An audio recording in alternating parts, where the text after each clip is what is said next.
Hi, boys and girls. I'm Pastor Andrew from the podcast The Story Must Be Told.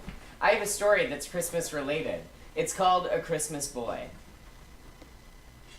Dear Santa, I've been especially good this year. Every morning I've washed the dog without being asked. I've stopped spitting on the floors and drawing pictures of strangers' no-no places. Just ask Mommy. She'll tell you it's true. So that's why, this year, I hope you finally bring me the present I've been asking for the past 30 plus years. This year, like every year, I want a Christmas boy. I love you, Santa. Ho, ho, ho, Holden. Holden woke up early on Christmas morning and jumped right out of bed.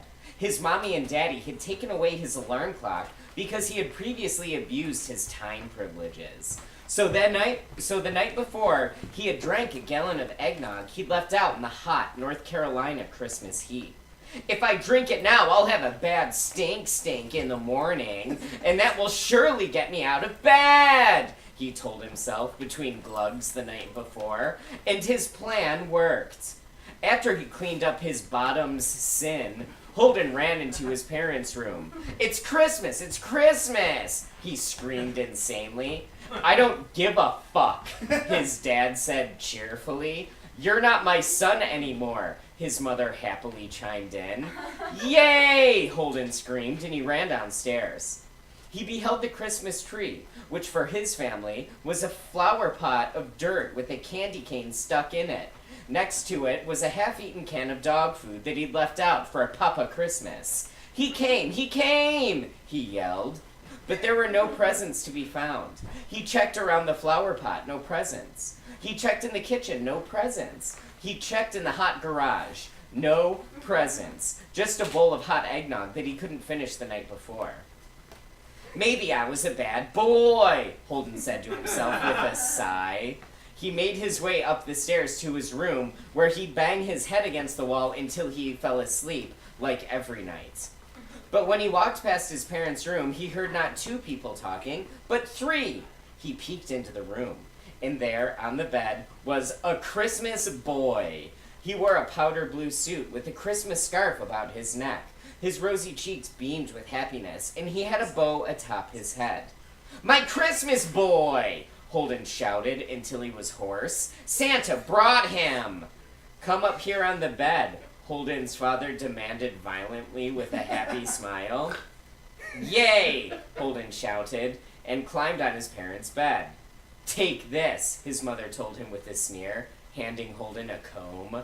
Holden combed the Christmas boy's hair. The boy purred like a kitty cat. The boy smelled like talcum powder and boy scent. That morning, the Holden family had fun with the Christmas boy.